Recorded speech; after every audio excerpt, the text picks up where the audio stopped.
Welcome to the Outer Circle Inner Stillness, conversations and reflections on the spiritual life and the sobriety journey and how they inform each other and how we can be more in community with each other, learning to see each other as full humans, as fully in the image of God. And I'm glad you are all here with me.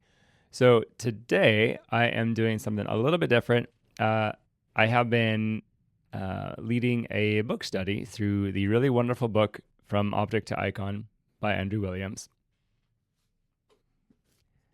Here for you to observe.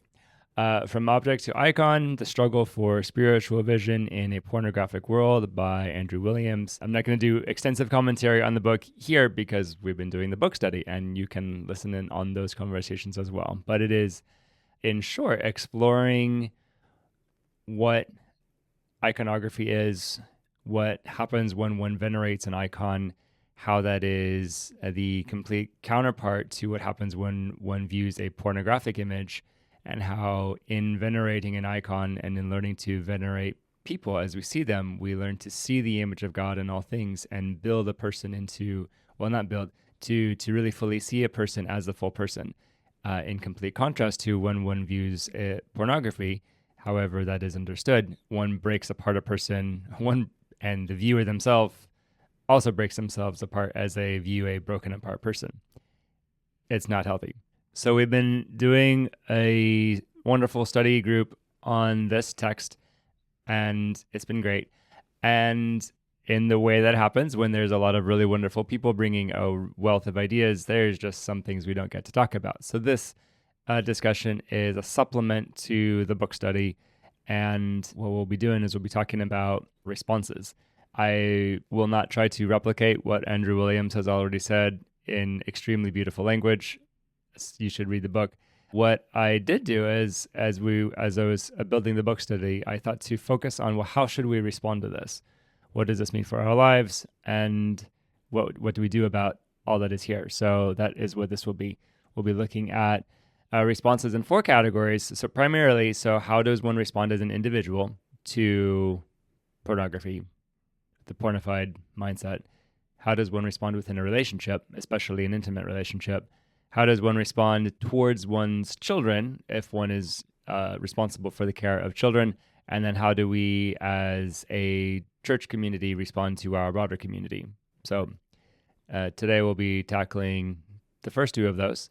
How should we as individuals respond, and then how do we respond within a coupleship? So for the listener, so there are a few assumptions to put out there to frame this. So I will list off those assumptions so that you can know whether or not to join with me in the conversation, and also this is kind of what to expect out of what this is. So this is your informed consent and spoiler moment all in one. So we are approaching this topic from within the Eastern Orthodox Christian phronema. That's a Greek term talking about mindset, worldview, way of living. So there's just this is a very Orthodox discussion, and it is very explicitly and directly that, and not trying to be anything else. And I am endeavoring to be faithful to the Orthodox Church in this. Included within the Orthodox phronema is the veneration of holy icons as part of our worship, part of our prayer, part of our community, part of what saves us. So non-Eastern traditions may not be as familiar with that, and that's okay. You're welcome to listen along and learn something, be a little bit curious. If you have more specific questions about icons, iconography, and what that means, that would be a better conversation to bring to your priest, and you'll get a wonderful conversation there. I assume that we are meant for intimate and trusting relationships, both in an individual and communal form. In this, we suppose communion with others as a foundational component of health and of salvation. Said another way, our basic need, our most basic fundamental need is for relationship, connection, to see and be seen, to know and be known, to love and be loved. And so that frames much of the discussion, because much of the discussion assumes that relationship is important, it is good, we need it, and when we are lacking in it, that trouble happens. Particular to this conversation, so it is not entirely about pornography proper as we understand it, although that is centered, and where pornography is centered, sex is not very far behind. So in these conversations, one of the assumptions that I make, both as an Orthodox Christian, also as a professional counselor with a specialization in compulsive sexual behaviors, is that we all have a relationship with sex, which includes a relationship with our own bodies, which includes a relationship with how we see others. So that is an ever-present reality for just about all of us. If you're an exception, let me know. One of my other assumptions, maybe a little bit less for younger people, but for most of us, is that our own sex education was probably lacking. One assumption I'm making here is that porn is bad, and that sexualization, objectification, and breaking apart of other humans is antithetical to the Christian faith. I know there are perspectives out there that say there's some redeeming value in pornography, ethically sourced, consensually done. That's a different conversation for today, and I'm happy to have that conversation with people, and in another context, because that's a very complex, nuanced conversation. But for now, I'm landing on the side where pornography is not healthy, and we're just going from there. Another assumption to remember is that porn use, especially when it can be considered porn addiction, always has a context and a reason. There's a purpose for it. People don't just do it, and they're not just evil, dirty, rotten people because they do it. They have a reason, and it's worth finding out what that reason is. One of my other assumptions, part of why I'm doing this whole series of conversations, is I want better for myself and for my community and for my kids. And my assumption is that there's at least a few of you out there who would also like better for yourselves and better for your kids. Particularly in terms of sex, sexuality, intimacy, and relationships. I assume that in general, you would like your life to be better, and improvements in how we do sex, how we do relationships, how we do intimacy are a major part of that. And another assumption I make, and this was a little bit more relevant for the discussion group when we were actually a gathering of people and we were talking about things together. I assume you all have problems. And for me, that's sort of like my way of giving you a hug, in that I'm like, okay. And again, this is me as a counselor talking, because everybody I talk to has problems, and it's just kind of a normal given thing. And so I'm just like, okay, cool. You got problems. I got problems. We're chill. I'm not going to condemn you or get mad at you or treat you like an extra problem or get weird about it. I just assume we're all working through stuff, and that's okay. It's completely okay to be working through stuff. You're welcome here. All of your problems and parts are welcome here too. So that frames the discussion. I will start off with talking about a discussion about pornography proper as we understand it, naked and sexualized images, particularly on the internet. But it is about much more than that. It's about the pornographic mindset, which in the context of the book by Andrew Williams is talking about, again, starting with the assumption that all people are made in the image of God, and to see them as less than that, it becomes idolatry. It breaks the person apart. It sexualizes, it objectifies, it damages the person, both the person being seen and the person doing the action. When I come to a pornographic image, I am hiding myself and not seeing the full self of the other person. And that is antithetical to veneration. Venerating an icon is encountering a saint who themselves reveal the goodness, the grace, and the glory of God. And it is revealing myself, bringing my full self, and opening myself to that person, to that encounter. And so there's quite a bit of intimacy that goes into the act of veneration. This might feel a little strange for those not familiar with the tradition. It's just a painting, right? It's not just a painting. But there is a way where this may become a little bit more real when considering an encounter with a real life person, with a flesh and blood person. A true encounter is one where I both reveal myself and see the other person. I'm opening myself up to a person who is also opening themselves up to me, and so that becomes kind of the standard for an encounter, a standard for a relationship and for intimacy. So then, if running rampant through the world is this mentality of I'm going to break people apart, I'm going to break creation apart and just see little bits of it that I want for this or that, I'm going to take this part of the person that's good for my pleasure and ignore the rest of it. If that is the mindset that is so damaging, so devastating, then what are we to do about it? What are some responses we can consider? So category 1, individual responses to this. Stop it. Yes, that is a Saturday Night Live reference. So if you are a habitual user of pornography or a habitual objectifier of people or habitually hiding yourself from people and avoiding intimacy in any way, and it's not just porn, it could be drugs and alcohol, it could be anger, it could be food, it could be work, could be exercise. There's lots of ways of doing this. But if you know you are habitually prone to this, one step is to stop doing that.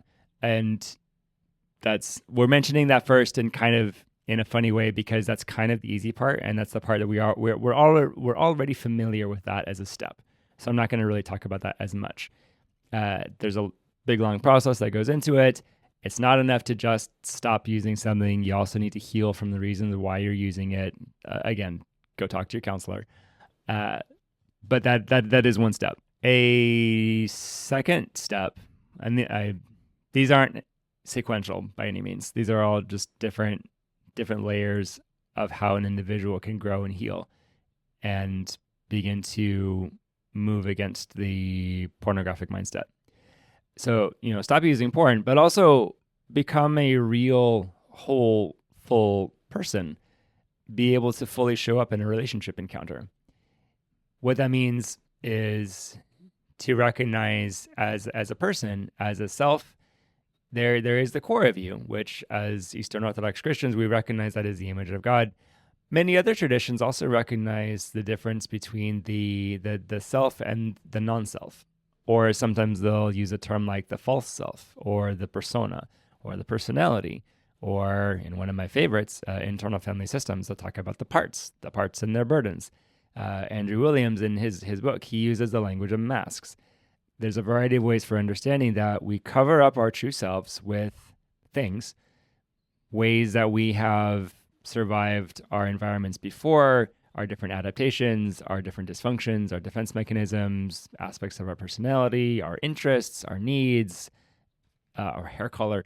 Not all of these are bad, actually, and again, depending on your tradition, none of the parts are bad. Many of them are functioning in rigidly extreme manners that become damaging. Many of the parts also do things that are damaging and unhelpful, and we should not condone everything that a part does, and we should not condone everything done under the influence of one of our masks. But we could recognize that, again, these masks are all here for a reason.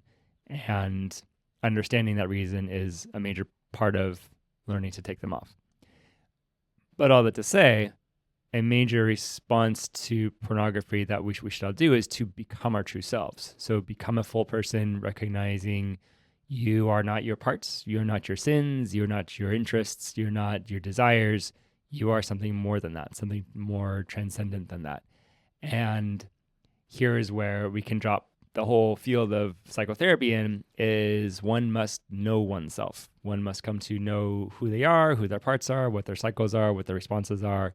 And that is part of the response to pornography, is because you cannot truly bring yourself to another person until you know who you are. So one response for the individual is to get to know who you are.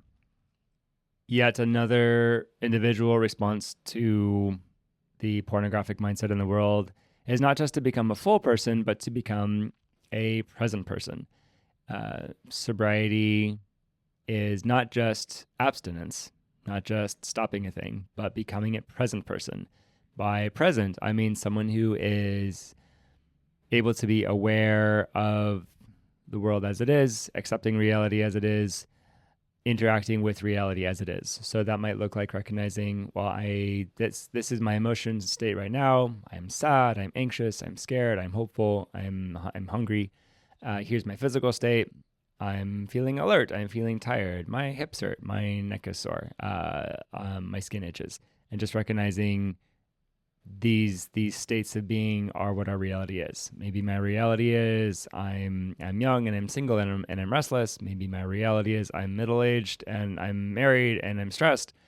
But to be present is to recognize what is, rather than being in denial about it, rather than making up delusions about it, rather than being averse to it, rather than being just like preoccupied with it. Just kind of gently, calmly recognizing, okay, here's what my reality is. Here is who this person is. Here's the body that I have. Here are the needs that I have. And then just working with what that is and not trying to be someone that you're not.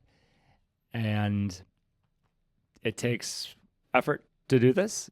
To do this, we talk about developing distress tolerance, emotional resilience. We use words like that to talk about becoming able to withstand one's own experience. I sometimes use the metaphor of acclimation. If I grow up in the desert, I get used to heat. If I then move to a very cold climate where they have snow and things, I will be very disoriented and uncomfortable and very unhappy. At first, anyway. Then I buy a whole bunch of wool and shroud myself in down and cloth and get used to it, essentially. And even if I don't like it all the time, I realize I can be in the cold and not die. Although I still don't like the snow too much. Anyway, so becoming a real and a full present person is one of the major responses to pornography. Pornography proper, especially on the internet, it's a very dissociative thing. It takes you out of yourself. There are, other drugs and alcohol, they do variations of dissociating you, of, elevating you into this extreme state of, stimulation or, acting as a depressant, numbing you out. So there's a lot of ways we remove ourselves from our experience, and bringing ourselves back into our experience undoes the effects of the pornographic mindset, because it says I'm a full present person with another full present person in the world as it is, and I'm not needing to escape it all the time. That's sobriety. So becoming present tends to mean, so Andrew Williams, he'll use the language of, softening the mask into a veil. The language he uses, a mask hides and conceals a person, but a veil reveals in what it covers. And so taking down a mask, softening a mask, or in IFS, we talk about, encouraging parts to soften. It's this gentle process of bringing awareness to it and allowing yourself to feel what that feeling is, especially pain and sadness and fear. When you can allow yourself to feel these things and not need to escape them, there is a way you are becoming a present person.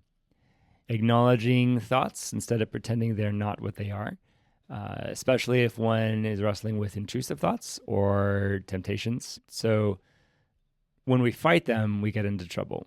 When we engage them, when we become preoccupied with them, we get into trouble. When we just gently notice them and then move on, we're able to avoid a lot of trouble. But there is that first step of noticing what they are, even if it's this severely horrendous thought, like, I don't think I believe in God anymore. I wonder if I love my wife anymore. I'm having intrusive thoughts of throwing my children off balconies. That happens to me like every time I'm in a mall. I'm not ever going to do that. Don't call CPS on me or whatever. But like, I can acknowledge like that's a weird, intrusive thought that comes to my head, and I don't have to worry about it or do anything. I just gently notice it, and I'm like, okay, I'm moving on, and back from the railing. Tending to your wounds rather than letting them fester into resentments. Again, part of why we try to escape ourselves is we're hurting in different ways. So ignoring the hurt the deeper the hurt, the bigger the defense mechanism to respond to it. But if we turn and face that pain, then we can heal from it. And then the defense mechanisms, they get to soften because they're not needing to protect from as much. And a lot of that process means knowing your story. Every mask, every part, every defense mechanism has a context, has an original reason for showing up. Another response to this pornographic mindset of breaking people apart is to be friends with your own body. And that doesn't mean give it whatever it wants, or that doesn't mean being a pleasure hound, but it means taking care of yourself, feeding yourself in a balanced way, hydrating yourself, resting yourself, moving yourself. You don't have to become a bodybuilder, but there's ways to move yourself and exert yourself in a gentle way or an exciting way that works for your system. Clothe yourself in clean clothes as much as you're able to.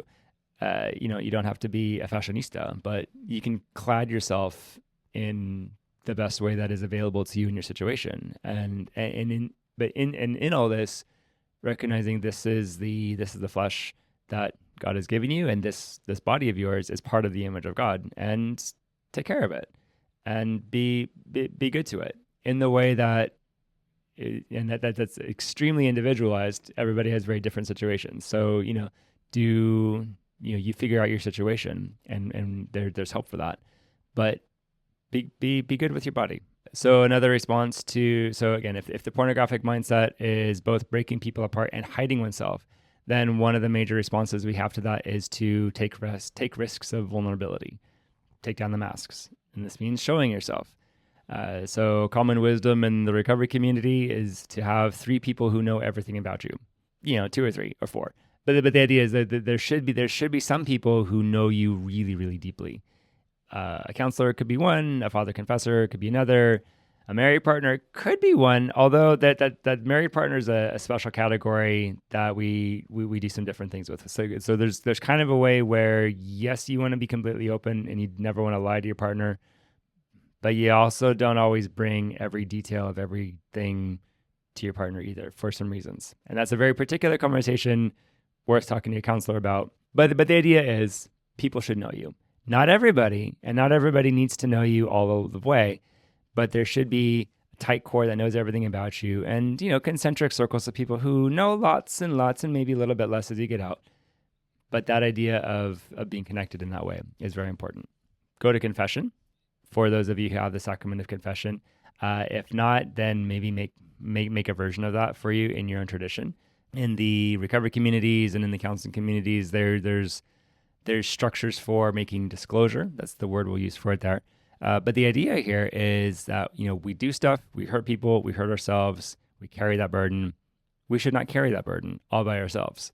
This should be among the stuff that is shared and known to others about us, is ways we've caused damage and ways we've damaged ourselves and needs we have and doubts we have. And it's best when done as a practice, regularly, every week, every couple of weeks, every month. Every couple of months is getting kind of sparse, but regularly reveal yourself to people, regularly unburden yourself to people, and that is good for the soul. As much as you can be the same person everywhere you go. The other extreme would be being the chameleon. I change my masks, I change my persona, I change my manner of being with everybody that I am, to the point where I don't know who I am anymore. I don't have any center.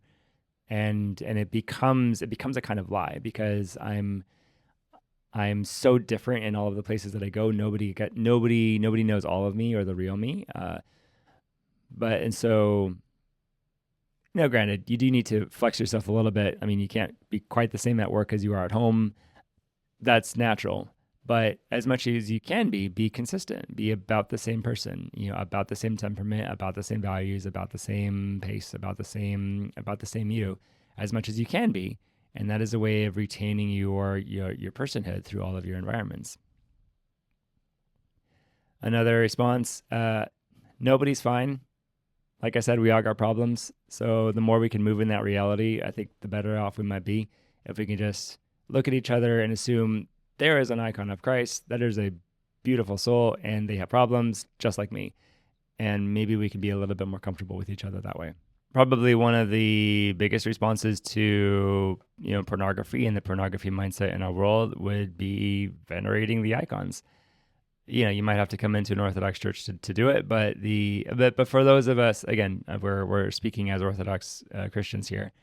For those of you who know what that is and have access to that, do this regularly. When you go to church, when you go to liturgy, to matins, to vespers, don't skip out on venerating the icons, and linger with them and gaze upon them, consider who the saint is, learn about the saints, and say your prayers with them as a witness, and really lean into connecting with these holy people who, if we believe it, that the resurrection is real, they are still active members of our church, and we want to be with them. So I've outlined some individual responses to the pornographic mindset in the world, and the capstone of all of them is to, whatever you do, make it into a practice. Any one of these things done once or twice will be very little good to you, but any one of these things done imperfectly but done regularly becomes training, it becomes conditioning, it becomes formative for your soul. And so be careful about doing something wrong and teaching yourself a bad habit. That's why we do these things with guidance. But one of the major keys is to do these things with consistency. Make it into a practice.